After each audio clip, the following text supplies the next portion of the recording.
Bismillahirrahmanirrahim.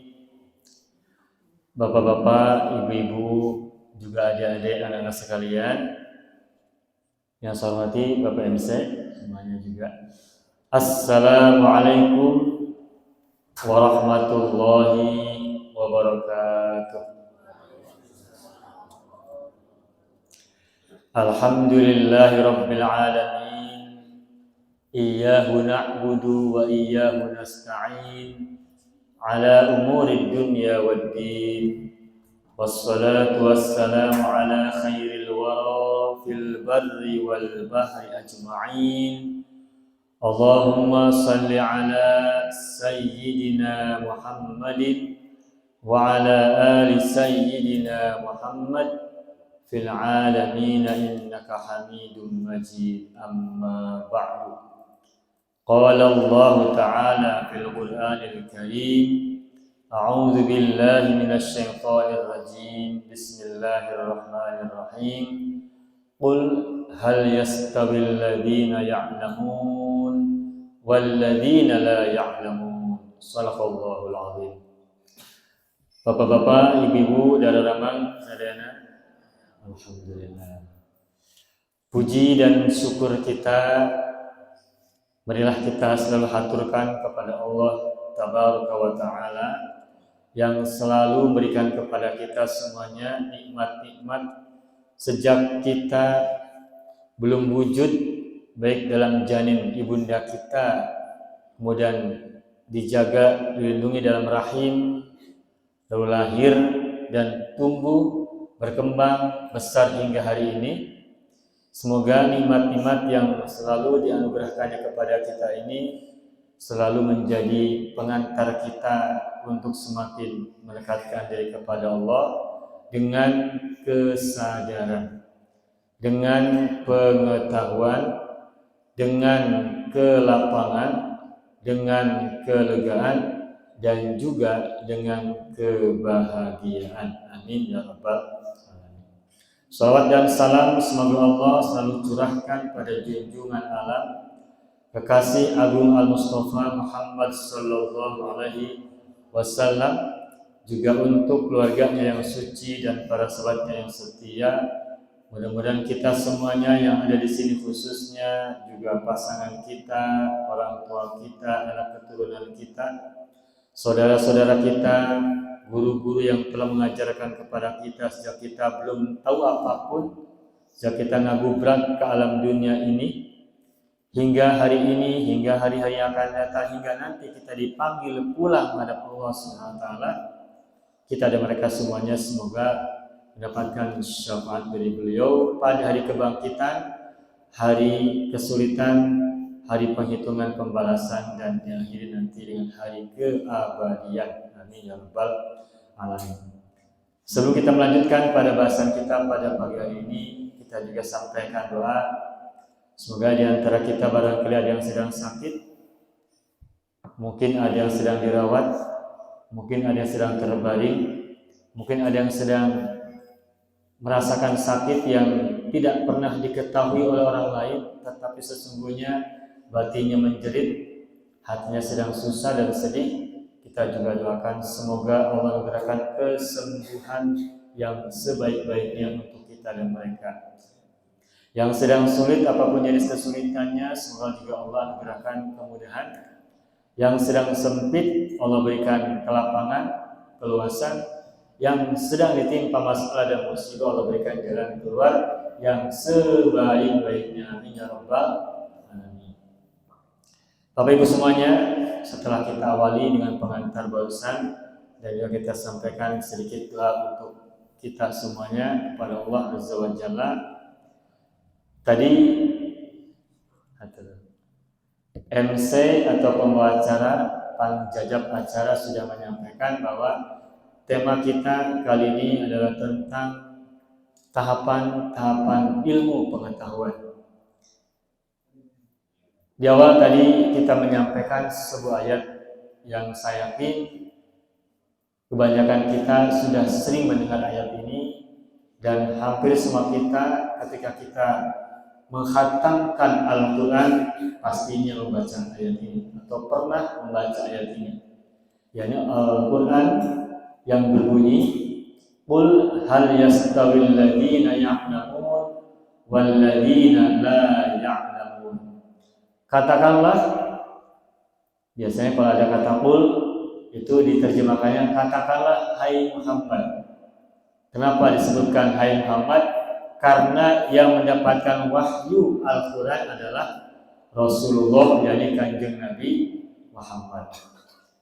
Dan untuk konteks kita, ketika ayat ini dibacakan, berarti juga ini perintah ini juga ditujukan untuk kita semuanya.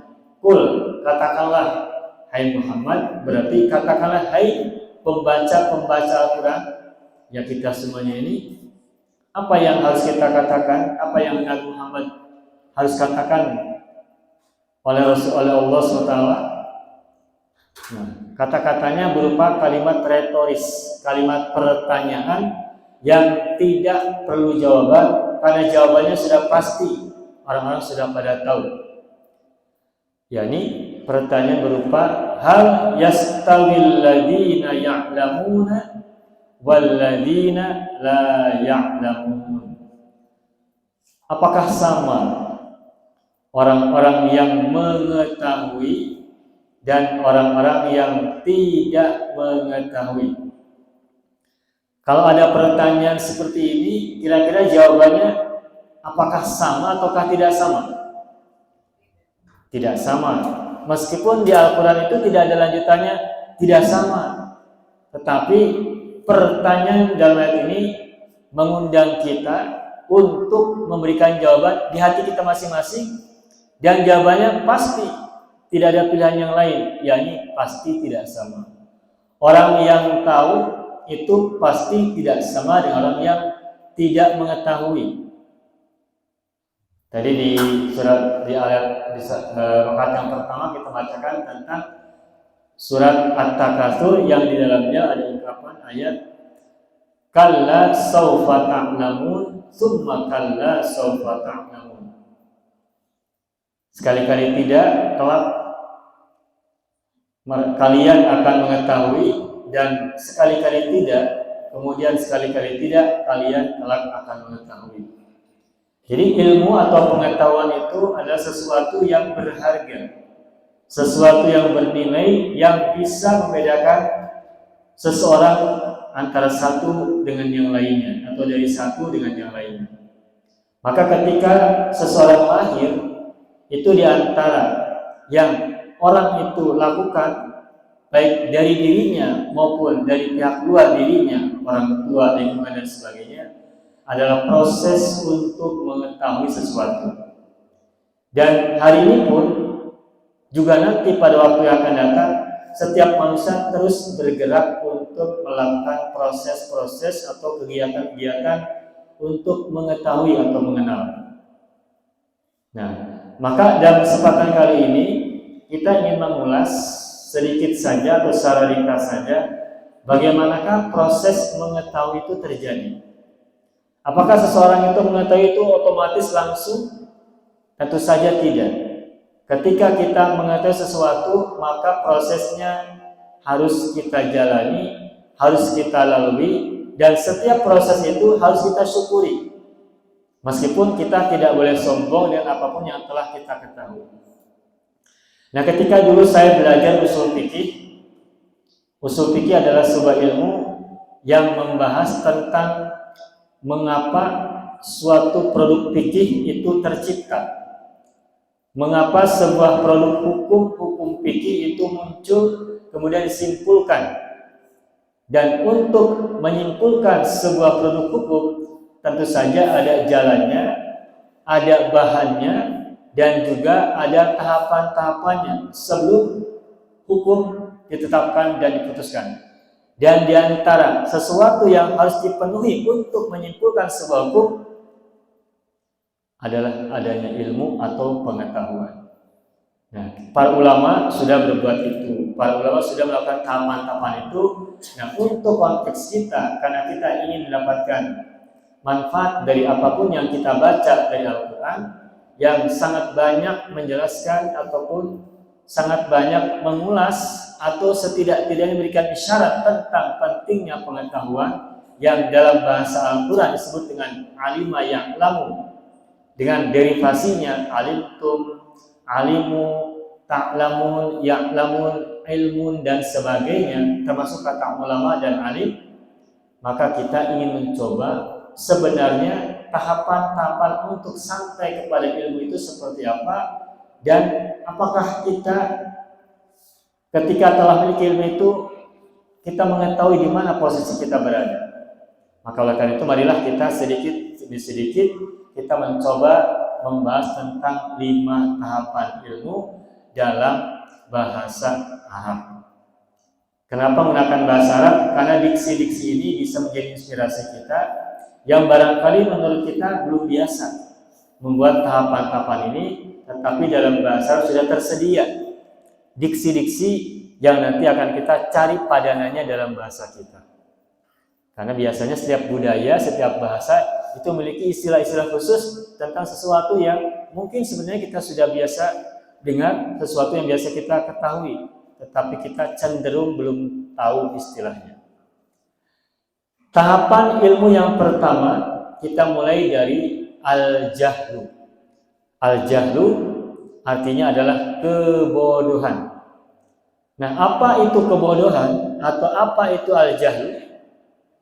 Secara mudahnya, al-jahlu adalah sebuah kondisi di mana seseorang belum tahu apapun sama sekali. Belum tahu apapun sama sekali, yang kita mudahkan, sederhanakan, sebut saja persentasenya masih 0%. Ketika bayi baru lahir, maka ia belum tahu apapun, maka dalam kondisi demikian, si bayi itu berada dalam kondisi 0 pengetahuan tentang semua hal.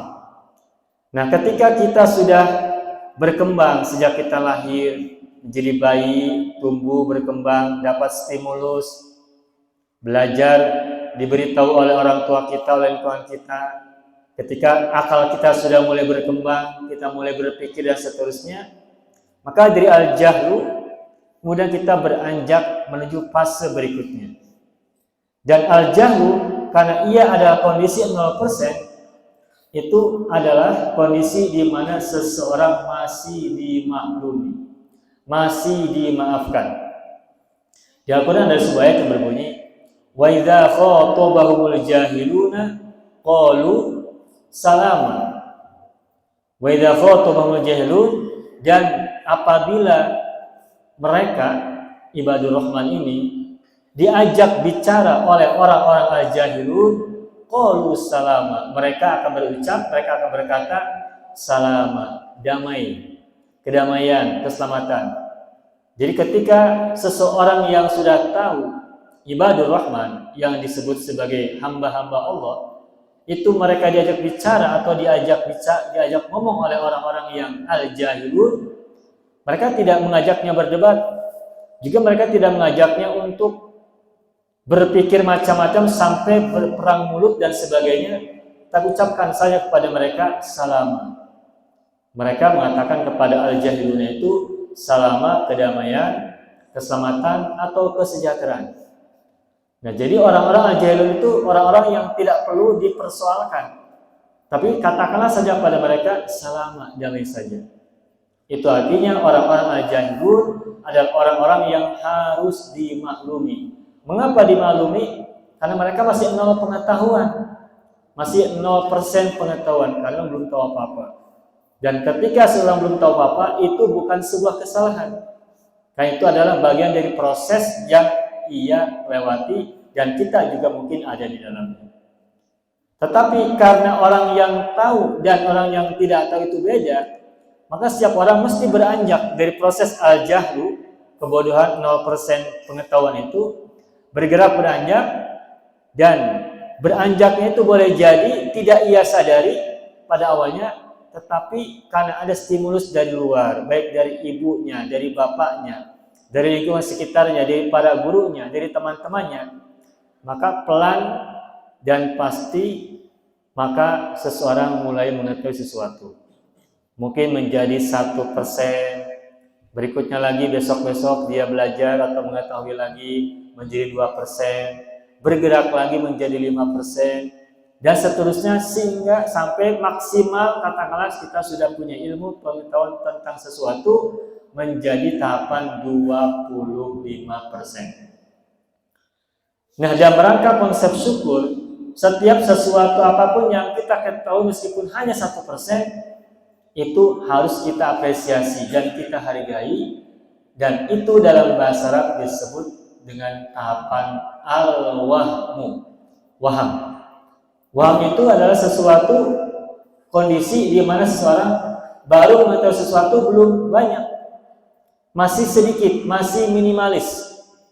Tetapi meskipun masih minimalis, tetapi kita harus menghargainya dengan sebaik-baiknya. Karena meskipun hanya sedikit, tetapi itu adalah modal kita untuk menahapi pada tahapan-tahapan berikutnya. Nah, wahmu itu adalah proses sekaligus kondisi di mana kita manusia baru mengetahui sesuatu 25% saja maksimal. Ketika orang tua mengajari kita tentang sesuatu dan kita sudah mengenalinya, sudah mengetahuinya, maka ketika itu kita baru sampai pada tahapan al-wahmu. Dan al-wahmu adalah sebuah proses yang harus kita syukuri meskipun kita mungkin belum bisa menjadikannya pegangan. Sebab apa? Sebab kita baru mengenal sedikit saja. Kalau kita konkretkan barangkali begini. Ketika kita misalnya belajar tentang suatu ilmu, misalnya ilmu, ya kalau untuk ibu-ibu misalkan ilmu tentang masak sesuatu, katakanlah masak suatu konsep atau resep makanan tertentu. Katakan sajalah yang paling favorit mungkin sekarang ini kan seblak. Siapa yang tidak kenal seblak di sini? Tidak ada ya. Tapi ada tidak di sini yang belum pernah merasakan seblak? Ada mungkin ya. Karena ada orang mungkin tidak suka seblak karena pedas dan semacamnya, atau mungkin karena kenyal. Ada orang yang tidak suka yang kenyal-kenyal, maka tidak makan seblak. Sehingga karena tidak makan seblak, jadi tidak tahu rasanya seblak. Nah, ketika ibu-ibu ingin buat resep seblak sesuai dengan aturannya, maka kemudian ia mencari informasi-informasi tentang perseblakan. Bahan-bahannya apa, cara mengolahnya bagaimana, termasuk cara mengadonnya bagaimana, dan ujungnya cara memasaknya seperti apa, itu dipelajari. Ketika baru tahu sesuatu dan mungkin masih coba-coba, kemudian ia mencoba masaknya, mencoba resep masakan itu sehingga jadi. Ketika pengetahuannya belum bagus, meskipun dia belum bagus, dia tetap coba-coba. Dan ketika rasanya belum bagus, maka meskipun hasilnya belum maksimal dan sempurna, tetap harus disyukuri. Dan ketika itu prosesnya baru sampai pada tahap waham. Nah, ketika setelah diuji coba lalu dirasakan dan cukup bagus menurutnya atau menurut orang-orang yang ada di rumahnya, maka dia terus belajar lagi sampai pada tahap di mana pengetahuan dia sampai pada proses tahapan yang ketiga, yakni tahapan 50%. Yakni yang disebut dengan asyakku. Asyakku artinya adalah keraguan. Asyakku, keraguan yang dalam tahapan ilmu meskipun ragu, tetapi ini tahapannya lebih maju daripada al-wahmu. Sudah cukup jauh. Al-jahlu itu 0%. Naik lagi tahapan yang kedua, yakni al-wahmu 25%. Nah, yang ketiga tahapannya berupa asyakku yang artinya adalah keraguan. Kapan seseorang itu ragu? Seseorang itu ragu antara iya dan tidak. Seseorang itu yang ragu antara pengetahuan ia 50% dengan ketidaktahuan dia 50%. Ketika kita dihadapkan pada sebuah pilihan, dan pilihan itu buat kita belum mantap hatinya dan belum yakin. Mengapa itu terjadi? Karena kita masih belum beranjak ke 51%. Kita belum bisa membuat keputusan karena kita masih bimbang antara iya dan tidak, antara sebelah kanan atau sebelah kiri. Ketika kita masih berada pada proses yang membuat kita bimbang, di satu sisi itu membuat kita belum bisa berbuat keputusan. Tetapi di sisi yang lain, asyakku atau keraguan ada sebuah tahapan yang sangat maju yang harus kita syukuri juga. Menurut Al-Ghazali, dia berkata bahwa keraguan itu adalah bagian dari proses keyakinan. Meskipun keraguan itu bisa jadi berbahaya, tetapi sesungguhnya keraguan itu adalah jembatan untuk menuju keyakinan. Makanya ada ungkapan dalam bahasa Arab, asyakku kontorotul yakin. Keraguan itu adalah jembatan menuju keyakinan. Di sekitar kita mungkin banyak informasi-informasi fitnah, atau mungkin yang kita sebut dengan istilahnya hoak. Hoak atau hoax bahasanya. Hoak atau hoax atau hook atau haok. Hoax ya. Hoax itu adalah kabar burung yang belum tentu kebenarannya, belum jelas kebenarannya. Nah, ketika kita mendapatkan informasi yang belum kita yakini kebenarannya dan ragu, maka proses itu baru kita berada pada tahapan asyakku, keraguan. Termasuk tentang keyakinan. Kita diberitahu oleh orang tua kita diberitahu oleh ustadz kita, oleh guru kita, misalnya tentang Tuhan, tentang penguasa alam, tentang pencipta, tentang Rabbul Alamin. Nah, kita kan tahu tentang Tuhan itu dari mana? Apakah kita sudah membuktikannya? Tidak. Tapi dari mana kita tahu bahwa bahwa di semesta ini ada Tuhan? Pertama tentu saja karena diberitahu oleh orang tua kita. Kita diajari tentang adanya pencipta, kita diajari tentang adanya sang penguasa, siapa yang mengurus kita, yang mengatur kita, menjaga kita, dan siapa yang menjadi tempat kembali kita. Nah, informasi awal yang kita terima dari orang tua kita, dari guru kita itu mungkin baru sampai pada tahap al-wahmu awalnya. Tetapi ketika kita sudah berkembang, akal kita sudah bertahap demi tahap, maka mungkin pikiran kita sudah mulai bertanya-tanya, betulkah ada Tuhan di semesta ini? Dan itu digambarkan oleh Nabi Ibrahim. Kita tahu dalam Al-Quran disebutkan bahwa Nabi Ibrahim itu menceritakan, atau beliau diceritakan sedang mengajarkan tentang konsep bertuhan atau tentang konsep mencari Tuhan. Jadi ketika itu beliau melihat di semesta ada kaukab, ada bintang. Ketika dia melihat bintang, ketika beliau melihat bintang, beliau berkata, inilah Tuhan. Dia tahu bahwa tidak mungkin adanya sesuatu di semesta ini kalau tidak adanya pencipta. Tapi dalam rangka proses pencarian itu kemudian Nabi Ibrahim sampai pada sebuah tahapan bahwa dia melihat bintang itu sebagai Tuhannya atau sebagai Tuhan pencipta. Tetapi kemudian ketika melihat pada pagi hari bintang itu hilang,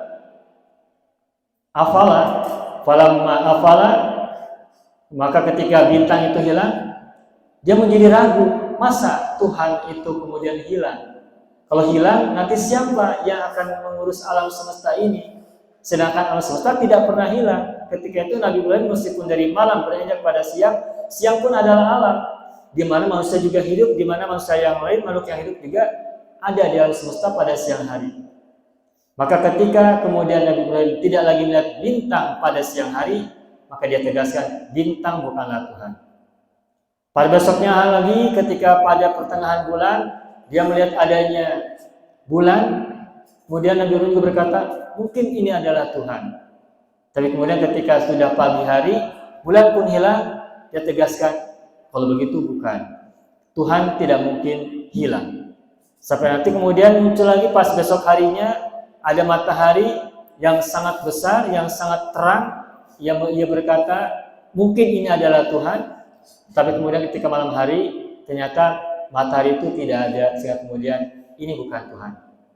Penggambarannya mungkin sepertinya sederhana, dari bintang kemudian ke bulan lalu ke matahari, sampai akhirnya Nabi Ibrahim memunculkan sebuah keyakinan bahwa Tuhan bukanlah itu semua. Tuhan bukan bintang, Tuhan bukan bulan, juga Tuhan bukan matahari, tetapi zat yang ada berada di balik itu semua. Yang berada di balik bintang, yang berada di balik bulan, yang berada di balik matahari, yang menggerakkan itu semuanya.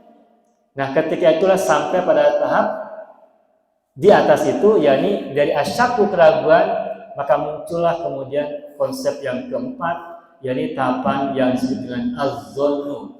Zon. Kita sering mendengar kata husnuzon. Nah, husnuzon itu dari kata tadi, az-zonnu. Apa itu az-zonnu? Az-zonnu artinya adalah dugaan. Dugaan atau pengetahuan yang sudah mencapai pada tahap yang lebih tinggi daripada asyaku, daripada keraguan. Kalau asyaku persentasenya baru 50%, maka kita bimbang antara iya dan tidak, antara berangkat atau diam, antara ke kanan atau ke kiri, maka zonnu adalah sebuah pengetahuan di mana sudah bergeser dari 50% ke 51, 52, 53 sampai katakanlah 75%. Dan tahapan di mana seorang sudah mencapai pengetahuan hingga 7-50% itu adalah tahapan yang sangat maju luar biasa. Dan ini pun menjadi proses yang sangat kita syukuri. Dan kata zon inilah pula yang digunakan untuk ungkapan husnuzon. Husnuzon bukan husnul syakki, juga husnul wahmi. Kapan seseorang sudah mencapai tahapan husnuzon? Atau kapan seorang sudah mencapai tahapan az-zonnu? Tahapan az-zonnu dicapai oleh seseorang ketika ilmunya sudah bergeser dari 50% ke 51 hingga maksimal 75%. Al-Quran ketika menceritakan bahwa nanti di akhirat kita akan bertemu dengan Tuhan, itu bukan dengan kalimat ya'lamu mengetahui, tapi ungkapan yazunnuna menduga, artinya menduga kuat. Karena sifatnya az-zonnu berarti belum sampai kepada al-ilm, belum sampai kepada tahapan yang tertinggi. Tetapi meskipun baru sampai pada tahapan az-zonnu, ini apresiasi Allah kepada kita ketika sudah sampai pada tahapan az-zonnu itu sangat besar. Yazunnuna biliqa'i rabbihim. Mereka menduga akan bertemu dengan Tuhan mereka. Meskipun baru dugaan, tetapi ini adalah sesuatu yang sangat bernilai dan sesuatu yang sangat kita inginkan mencapai. Kenapa Allah menggunakan kata yazunnuna bukan ya'lamuna ketika untuk mengungkapkan makna pertemuan dengan Tuhan? Karena pertemuan dengan Tuhan itu kita semua belum ada yang tahu. Dan apakah benar kita nanti di akhirat akan bertemu dengan Tuhan? Kita belum tahu. Lalu kalaupun misalkan ada yang mengatakan kita akan bertemu dengan Tuhan, bagaimanakah pertemuannya? Apakah pertemuan itu bersifat wajah dengan wajah sebagaimana kita sekarang bertemu antara saya dengan Bapak Ibu semua, kita saling melihat, saling memandang, saya melihat Bapak Ibu seperti apa, Ibu Bapak pun melihat saya seperti apa? Apakah seperti itu bentuk pertemuannya ataukah bentuk-bentuk yang lain? Nah, karena bentuk pertemuannya belum jelas seperti apa, maka Allah menggunakan kata yazunnuna zon, bukan menggunakan kata yang kelima nanti kita sebutkan, tetapi yazunnuna karena masih bersifat dugaan atau dalam ilmu pengetahuan disebut dengan hipotesa atau hipotesis. Namun meskipun az-zonnu belum sampai 100%, tetapi ini pun adalah sesuatu kondisi yang harus kita syukuri dan sangat bernilai untuk kita semuanya. Setelah kita semakin tahu, semakin belajar talabul ilmi, kemudian kita juga mengenalkan segenap pikiran kita dikembangkan, akal kita dimunculkan, maka berikutnya kita sampai pada tahapan yang kelima, yakni al-ilmu. Ilmu yang artinya pengetahuan itu adalah sebuah kondisi di mana seseorang sudah mengerti sesuatu sampai pada tahapan 100%. Ya, kita bisa bayangkan untuk mencapai tahapan ilmu itu tahapannya banyak, dimulai dari 0% yang disebut dengan al-jahlu, atau dalam bahasa Indonesia disebut dengan ketidaktahuan, atau mungkin dalam bahasa yang mohon maaf ya agak negatif itu kebodohan. 0% pengetahuan, bergerak lagi menjadi 25% yang disebut dengan al-wahmu, waham, bergerak lagi ke tahap yang ketiga yang disebut dengan asyakku, keraguan, kemudian bergerak lagi kepada bahasa yang keempat yang disebut dengan al-zonnu, dugaan, Nah, yang kelima, tahapan yang paling tinggi adalah fase al-ilmu, pengetahuan. Dari kata al-ilmu diderivasi atau dibentuk menjadi kata alim, yang artinya adalah orang berilmu. Ketika seseorang sudah sampai pada tahap 100% pengetahuan, maka barulah ia disebut dengan orang yang alim. Jadi orang alim itu ada orang yang pengetahuan yang ia milikinya sudah mencapai tahapan 100%. Maka kata alim yang zamannya adalah ulama itu bukan orang yang sembarangan baru tahu semata, tetapi seorang disebut dengan ulama, seseorang disebut dengan alim ketika ia tahu sesuatu sudah sampai pada tahapan 100%. Sedangkan orang yang baru belajar, baru tahu sesuatu, menahapi proses-proses itu dengan tahap demi tahap, maka ia belum sampai pada tahapan yang disebut dengan alim. Masih sangat jauh. Oleh karena itu, ketika ada sebuah ayat yang berbunyi, innama yakhsyallaha min ibadihil ulama'u, pada dasarnya Allah hanya ditakuti oleh orang-orang alim atau para ulama dari kalangan hamba-hambanya. Kenapa para ulama ini bisa takut kepada Allah? Karena mereka sudah mencapai tahapan ilmu 100%. Ketika kita semua di sini sudah mengenal Allah, tetapi ketakutan kita kepadanya belum kita miliki, atau kalaupun kita punya mungkin ketakutannya masih tahapan yang sangat minimal, sangat tipis, maka itu terjadi karena kita masih jauh dari tingkatan menjadi seorang ulama. Tetapi sekalipun kita masih jauh untuk mencapai tingkatan ulama, dan ketakutan kita kepada Allah pun masih sangat tipis dan sedikit, tetapi dalam konsep syukur, itu semuanya mesti kita syukuri sebagai sebuah kenikmatan. Maka jika di sini kita saat ini, jika kita sekarang memiliki getaran takut kepada Allah, meskipun takutnya baru sedikit, baru getaran yang sangat tipis, itu tetap harus kita syukuri dan kita jadikan modal, karena takut kepada Allah adalah sebuah sikap di mana seseorang bisa berupaya untuk menghindari kesalahan, bisa menghindari dosa. Kalau kita takut sesuatu, biasanya kita tidak mau terjebak pada sesuatu itu. Kita tidak ingin disiksa. Kenapa? Karena takut disiksa. Karena kita takut disiksa, maka kita tidak berbuat sesuatu yang menyebabkan kita akan disiksa. Jadi takut itu adalah sesuatu yang sangat baik. Meskipun kalau kita bergerak pada tahapan berikutnya, takut itu sesungguhnya bukan tahapan yang bukan sangat baik. Kita sering dengar ungkapan dari para penceramah atau mungkin dari para ustadz dan sebagainya, bahwa ketika kita menyembah Allah atau ketika kita mendekatkan diri kepada Allah itu karena ketakutan, berarti penyembahan kita kepada Allah itu baru sampai pada tahapan seorang budak, atau pada masa dulu disebut dengan budak belian. Kenapa orang yang takut kepada Allah disebut dengan budak belian atau hamba sahaya? Karena hamba sahaya itu ketika ia berbuat sesuatu untuk tuannya, karena takut disiksa oleh tuannya. Karena budak itu punya kewajiban untuk melayani tuan. Ketika ia tidak melayani tuannya, maka ia akan mendapatkan siksa. Boro-boro diberi pahala, boro-boro diberi ganjaran, boro-boro diberi reward. Budak sahaya hanya dieksploitasi. Dan baginya sudah beruntung jika tidak disiksa oleh tuannya. Maka budak sahaya atau hamba sahaya itu ketika berbuat sesuatu hanya takut agar tuannya tidak menyiksa mereka atau menyiksa dia. Maka seorang budak ketika berbuat baik, ketika bekerja untuk tuannya, hanya semata-mata takut dari siksaan tuannya. Begitupun kita ketika kita menyembah Allah, ketika kita berbuat baik kepada sesama, bukan karena Allah itu sendiri, tetapi karena takut siksa Allah, maka kita baru sampai pada tahapan sebagai budak.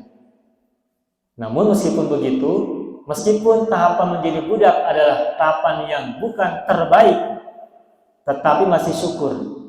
Karena dengan kita takut siksaan Allah, kita menjadi terhindar dari sesuatu yang buruk. Kita menghindarkan diri dari dosa karena kita takut. Biasanya demikian. Dan itu adalah proses yang sudah sangat baik.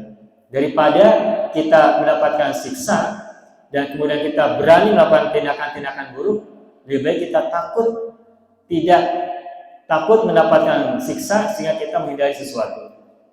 Nah, tetapi selain kita ada tahap takut, juga ada tahapan yang kedua. Jadi tahapan di mana kita termotivasi atau harapan. Antara takut dan harapan, antara khauf dan roja. Khauf adalah tahapan yang pertama, tetapi tahapan yang berikutnya yang lebih baik adalah tahapan harapan. Jadi tahapan roja, di mana seorang itu berbuat baik karena punya harapan mendapatkan reward, mendapatkan kebaikan, mendapatkan pahala, mendapatkan ganjaran, atau mendapatkan kondisi baik di kemudian hari. Nah, orang yang punya harapan itu biasanya disebut dengan pedagang. Kenapa orang mau bersusah payah berbisnis? Karena ia berharap mendapatkan keuntungan. Ketika seseorang berbuat sesuatu, mengharapkan keuntungan, mengharapkan pahala, mengharapkan balasan, mengharapkan ganjaran, berarti orang itu adalah pedagang. Termasuk kita juga ketika kita berbuat baik kepada sesama, ketika kita sholat, ketika kita berzakat, atau apapun kebaikan yang kita lakukan, dan motivasinya adalah agar kita mendapatkan kebaikan, pahala, ganjaran, ataupun keuntungan di kemudian hari, berarti kita baru sebatas seorang pedagang dengan Tuhan. Dan sekalipun itu dibenarkan dan dibolehkan, tetapi itu baru tahapan yang kedua. Tahapan budak belian. Yang kedua masuk pada tahapan yang berikutnya yang disebut dengan tahapan pedagang atau pebisnis atau orang-orang yang berpikir komersil.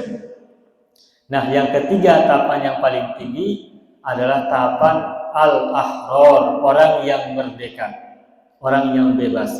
Ketika orang sholat, perasaannya itu merdeka dari rasa takut, merdeka dari harapan masa depan, maka dia sudah mencapai tahapan sebagai orang yang merdeka.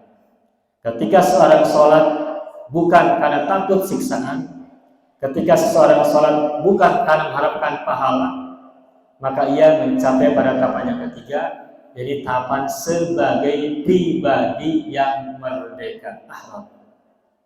Dan jelas tahapan-tahapan tadi meskipun cuma 3, budak, hamba sahaya, pedagang, dan ahrar, orang yang merdeka, tetapi masing-masing tahapan itulah rentangnya sangat jauh dan butuh proses yang sangat luar biasa panjangnya.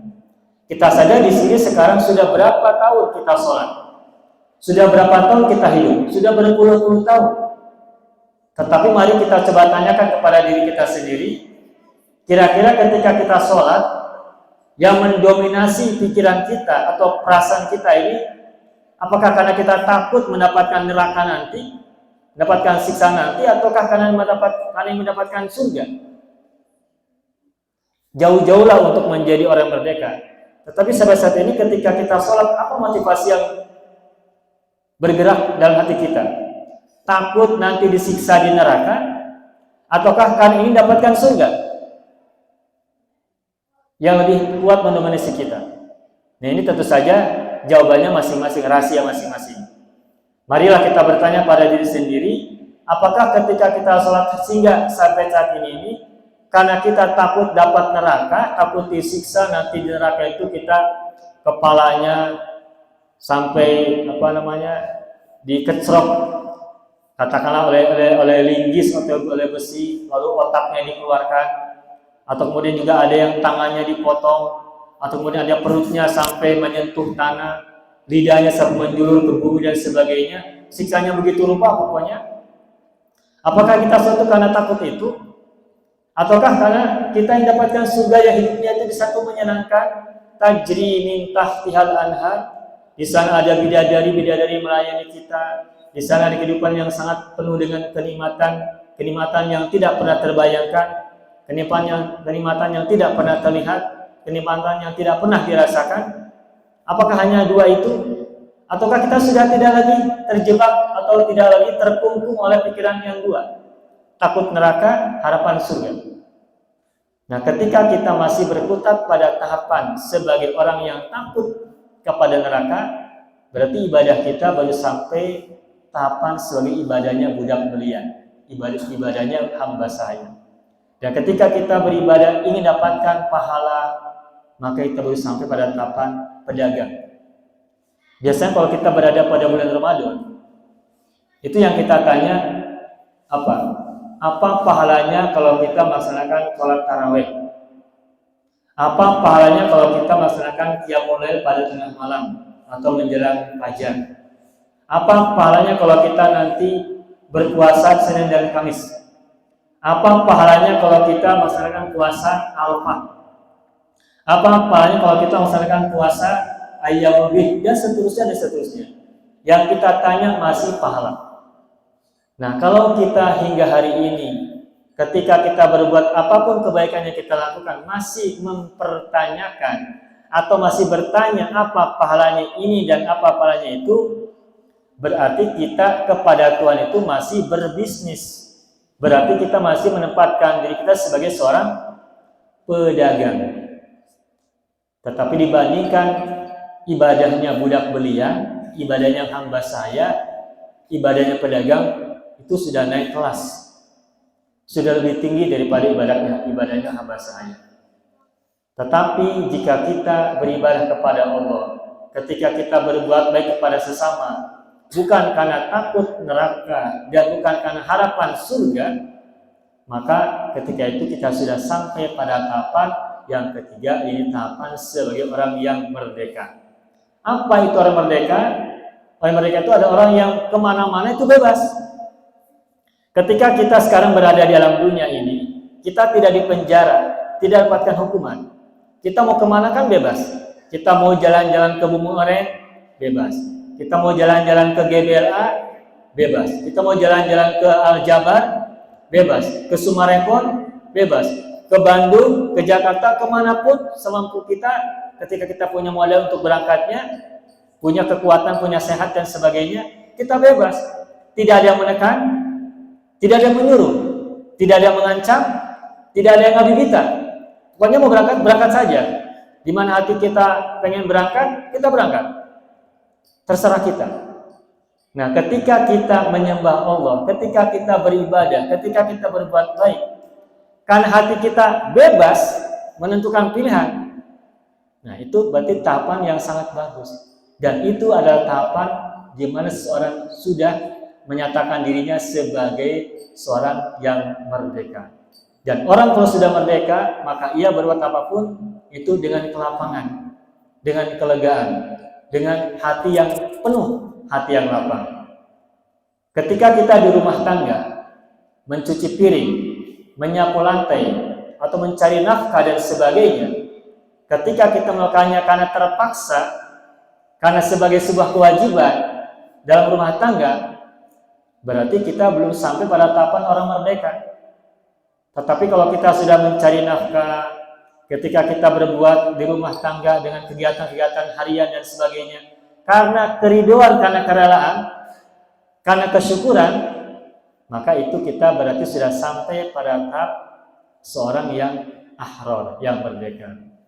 Dan seseorang mencapai tahapan ahrar itu, berarti tahapannya panjang. Dari tidak tahu sesuatu, kemudian juga mencapai pada tahapan yang kedua yang al-wahmu, kemudian yang pada tahapan yang ketiga yang ragu-ragu, asyaku, kemudian tahapan yang keempat ini az-zulmu, dan ujungnya adalah al-ilmu. Nah, ketika seorang sudah mencapai tahapan dari al-jahlu, al-wahmu, asyaku, al-zulmu, dan al-ilmu, maka tahapan berikutnya adalah kita bisa melakukan sesuatu itu dengan kerelaan dan keriduan. Kenapa hamba sahaya, kenapa para hamba, para budak itu melakukan sesuatu karena takut kepada tuannya, karena ia mengira bahwa tuannya pasti akan menyiksa dia kalau dia tidak berbuat sesuatu. Tetapi kalau misalkan ia semakin tahu bahwa antara dia dan tuannya itu sama, tidak ada perbedaan karena di mata Tuhan semua orang adalah sama, maka mungkin tidak akan bergerak. Kenapa dia berusaha itu karena dia takut pada Tuhan? Bukankah itu ada keterpaksaan? Nah, dari pengetahuan dia yang dia sudah kenali, kemudian dia beranjak lagi, maka pada waktu itulah dia semakin baik.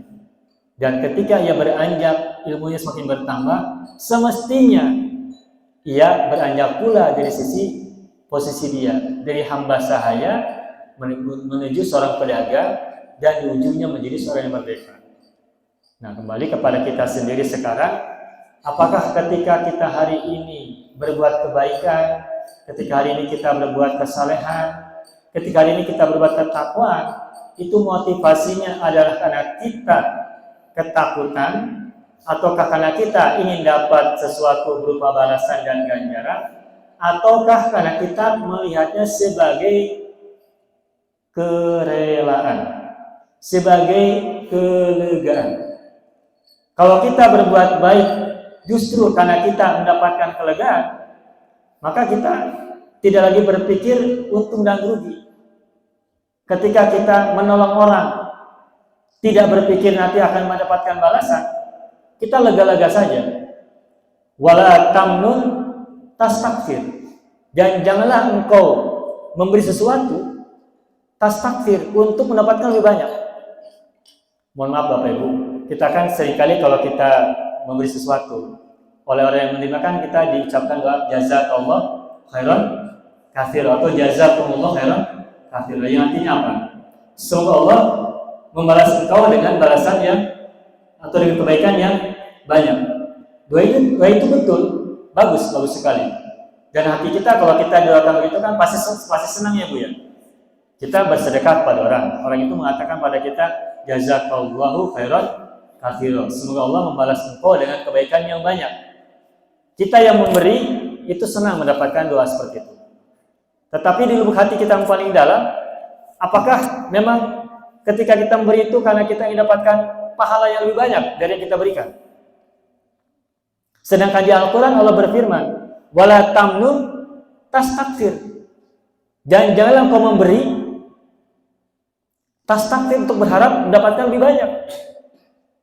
Kalau kita memberi tapi punya harapan mendapatkan lebih banyak, itu artinya apa? Kita masih menjadi seorang pedagang. Meskipun itu tidak disalahkan, tetapi secara ruhani tahapan kita masih menjadi tahapan seorang yang pedagang. Dan seorang yang menjadi pedagang yang dipikirkan hanya untung dan rugi semata-mata, bukan karena kerelaan. Sedangkan Allah sudah berjanji di Al-Quran ayat yang lain, la in syakartum lazidannakum wa la in kafartum inna adzabi lasyadid. Ini tahapan tertinggi. Sampai Allah pun mengatakan tentang sebuah kisah yang mengatakan tentang Luqman, walaqad ataina Luqmanal hikmah anishkur lillah. Sungguh kami telah memberikan kepada Luqman apa? Al-hikmah. Kita mungkin berpikir hikmah itu adalah pengetahuan yang hanya bisa didapatkan di gunung, di lautan, di pantai, di gua menyendiri. Nah, tapi Allah tidak mengatakan bahwa hikmah itu seperti itu. Tetapi anishkur lillah. Anishkur lillah. Hendaknya engkau bersyukur kepada Allah. Jadi ketika seorang bersyukur, berarti orang itu sudah mendapatkan hikmah. Dan kata Allah, wa may yu'tal hikmah faqad utiya khairan katsira. Barang siapa dianugerahi hikmah, maka ia sungguh telah dianugerahi kebaikan yang banyak. Jadi kalau kita ingin dapatkan kebaikan yang banyak, maka kita mesti mendapatkan hikmah. Dan agar kita mendapatkan hikmah, maka kita harus bersyukur. Jadi tidak perlu berharap pahala yang banyak, tidak perlu berharap mendapatkan ganjaran yang banyak. Asal kita bersyukur, itu otomatis. Asal kita lega, asal kita syukur, asal kita bahagia, itu sudah otomatis. Tanpa berharap pun sudah otomatis. Nah, akan tetapi kita pun sadar posisi kita hari ini, kita pun sadar posisi kita seperti apa, meskipun kita tahu bahwa sebaik-baik hamba Allah itu adalah hamba yang menempatkan dirinya sebagai orang yang syakir, yang bersyukur, atau yang syakuron, tetapi meskipun kita berbuat sesuatu masih dalam tahapan sebagai seorang pedagang, kita pun sudah bersyukur. Bahkan seandainya pun kita baru sampai kepada tahapan seorang budak ketika menyembah dan berbuat baik, itu pun tetap harus kita syukuri. Walaupun begitu, meskipun itu harus kita syukuri, kita harus beranjak dari tahapan seorang budak ke tahapan seorang pedagang dan ujungnya tahapan seorang ahrar atau yang merdeka.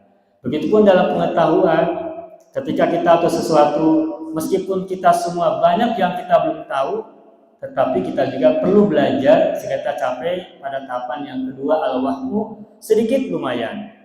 Tetapi sedikit ini tidak boleh berhenti, tapi harus bergerak menjadi tahapan yang ketiga, yakni asyaku, meskipun masih buat kita ragu-ragu. Belajar lagi, berkembang lagi, sampai pada tahap yang keempat, yakni al-dzonu, dan ujungnya adalah al-ilmu.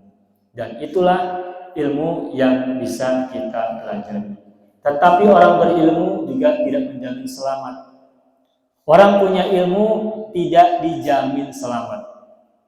Kita juga sama-sama mengenal pada zaman dahulu ada salah satu tokoh, ada seorang teknokrat, ada misalkan kakaknya Haman, juga ada Balaam. Haman ada seorang teknokrat, seorang ahli teknologi, tapi ia berada dalam kesesatan bersama Fir'aun. Ada lagi Balaam. Balaam itu adalah seorang yang alim, kalau masih kita mungkin sebut ulama, tetapi dia justru bersama Fir'aun. Nah, kalau begitu ilmu juga tidak menjamin orang itu akan selamat. Makanya di atas ilmu itu nanti ada tingkatan berikutnya. Ini ada ilmu yaqin, ada ainul yaqin, yang ujungnya ada hakul yaqin. Kita ini meyakini adanya Tuhan mungkin baru tahu, baru ilmu. Belum sampai kepada ainul yaqin. Dan itu prosesnya masih sangat panjang. Tetapi meskipun kita yakin tentang Tuhan ini baru sampai tahap ilmu tahu saja, itu pun adalah tahapan yang harus kita syukuri.